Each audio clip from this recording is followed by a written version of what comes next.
Hello again, welcome back to the channel. Glad you could join me. So last week I talked about Watchmen by Alan Moore, and the reason I talked about it was because of an article I read that basically said don't read these classic comic books, instead read this other stuff. And the second book on the list was Batman: The Dark Knight Returns by Frank Miller. Now, just to give you kind of a sense of what it's about, The Dark Knight Returns is set in the future. Now, this is 10 years past the death of Jason Todd. Jason Todd dies, and Batman retires. In reality, he was forced to retire. All vigilantes were basically outlawed by the federal government and forced to retire under pain of death. Now, it's not really like written into the law that we will hunt you down and kill you. They've got Superman on their side. And Superman, in an exhibition of what to expect, tore off Oliver Reed's arm. Now, if you know who Oliver Reed is, he's Green Arrow. He needs his arm to be able to go about his vigilante business. And so we meet an aged Bruce Wayne who, like I said, is retired from being Batman. And we also meet an aged Oliver Reed, who at this point has one arm. Now, Batman, because of the dangers that are besetting the citizens of Gotham, decides to come out of retirement. He comes out of retirement and he starts doing the Batman thing again. He's not quite as good as it used to be because he's a little old and rusty.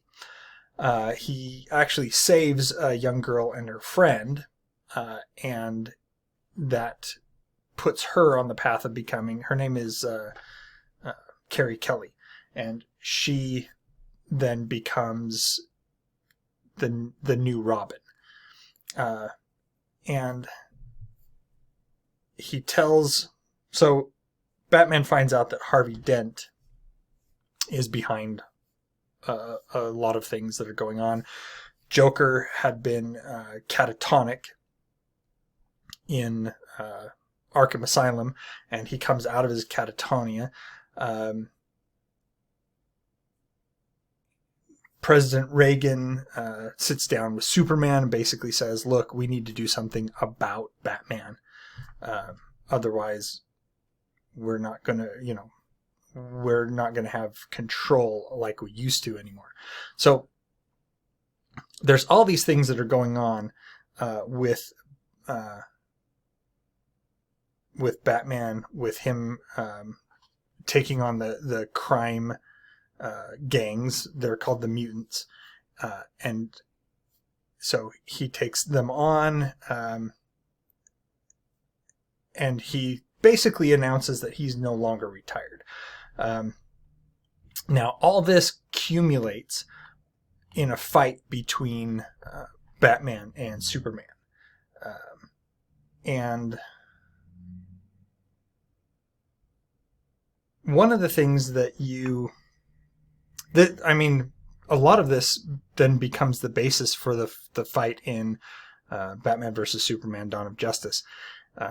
A particularly egregious example of a bad comic book movie.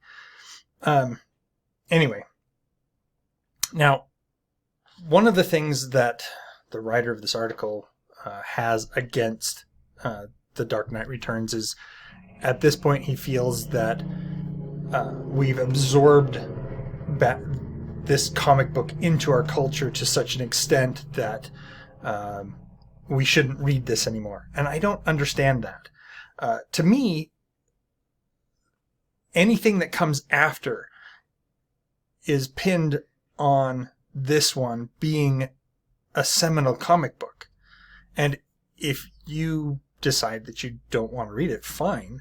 But don't just dismiss it because, it came first and we've all heard about it now, so we can go on. No, what you need to do is, if you're tired of what's out right now and you think it's derivative of something before, you should go track down what came before and read that.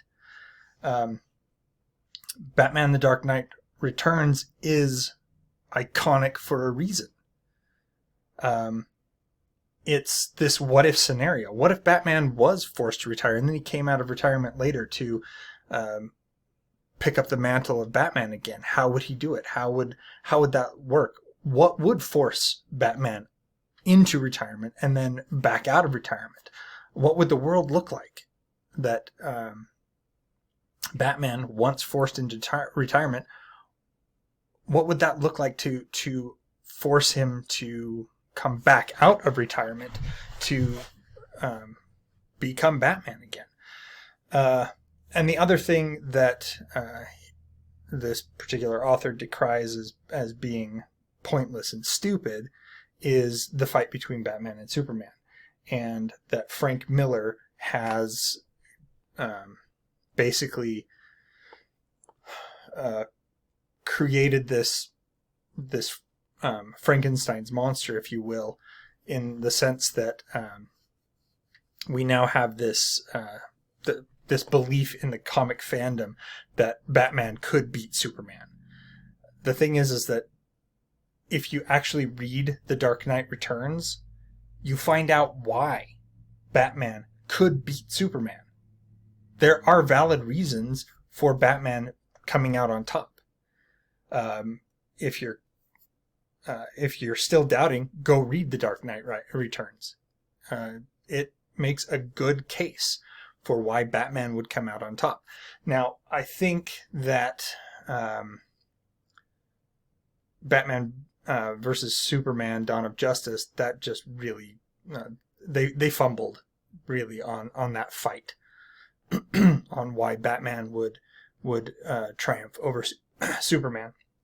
Now he excuse me. Now he also whines that that there is no reason to have this debate, basically implying that Superman would come out on top all the time, which is baloney. The thing is that, as I said, Frank Miller actually does come up with a reason, a motive, a series of events that would put Batman on top. And they're believable. It's not contrived. Anyway, that being said, it is a great comic book. It is amazing. Just because we can blame Dawn of Justice on what we read here is not a reason to dismiss this. Just because it's an older comic book and we've absorbed it into the culture at this point, no. That's not a good enough reason to poo-poo this comic. No, it is seminal. It is iconic for a reason. And that reason is the story. The story drives this. This isn't a empty fluff piece in the sense that it is entertainment, so it is an empty fluff piece. I get that. It's not something to be taken seriously, but it is, in the sense of comic books, it is an iconic piece because there is substance behind it. Anyway, the comic book that was recommended instead is New Gods by Jack Kirby. Now, I can't really speak to New Gods by Jack Kirby.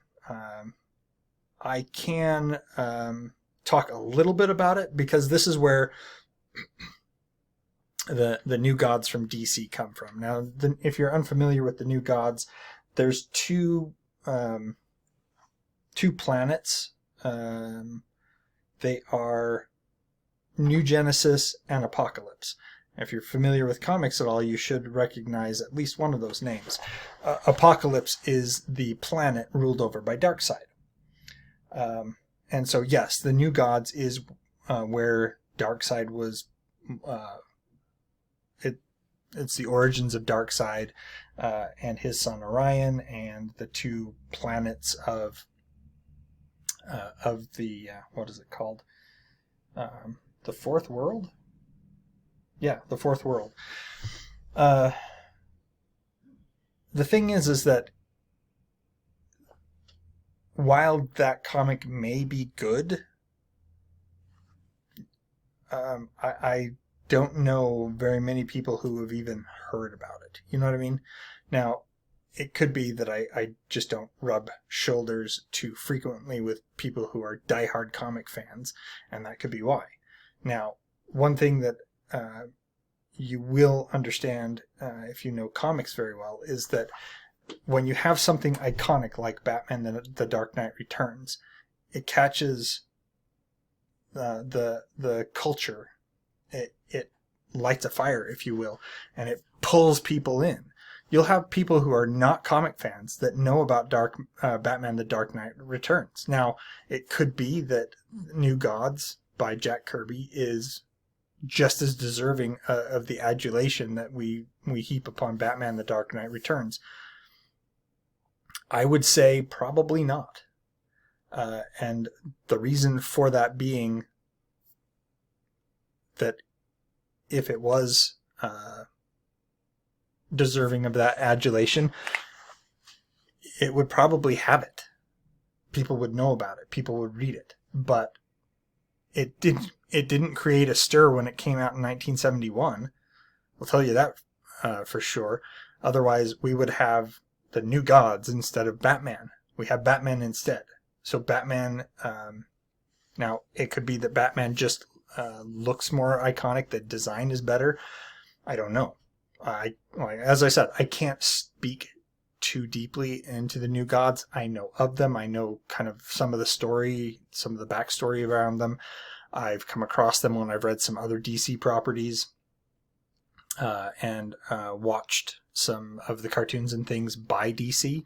So I have some familiarity with them, but they've never grabbed my attention. They've never grabbed my imagination. Not like Batman and Superman. Now, if you're going to, wave your hand and say we shouldn't even talk about Batman versus Superman ever, because it's a no-brainer that Superman would win, I agree that it is a no-brainer that if Batman and Superman just ran into each other in a dark alley once, that Superman would go down, or that Superman would.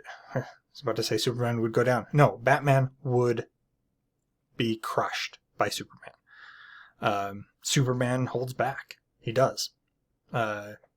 There's a great comic about Superman, and he talks about the fact that, and there are multiple superheroes who have talked about this. I think even Spider-Man has talked about this before, where he basically says, look, I've got to walk on eggshells around normal people, because if I accidentally cough wrong, I could kill someone.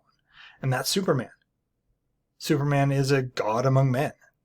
He is so powerful that even when he goes up against criminals, he has to hold back against them because he doesn't want to kill them.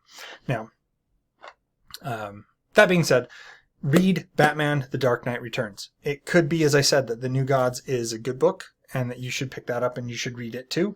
I just don't know. I can't really tell you that. But I would say that because nobody knows who the New Gods are except in relation to Batman, to Superman, to the Justice League, to the mainstream DC universe, I would say that's a kind of a sign there that this one is more iconic. You should read this one and then maybe track down the other one. Maybe. But take my word for it. This is a good one. Anyway, that's it. Let me know if you've read Batman The Dark Knight Returns. Let me know what you thought about it. If you have read The New Gods by Jack Kirby from 1971, please let me know. Let me know your take on it. Let me know if you think that it should have gotten the adulation that we heap on comic books like Batman The Dark Knight Returns. Like, share, subscribe, all that other stuff. And until next time, enjoy what you're reading.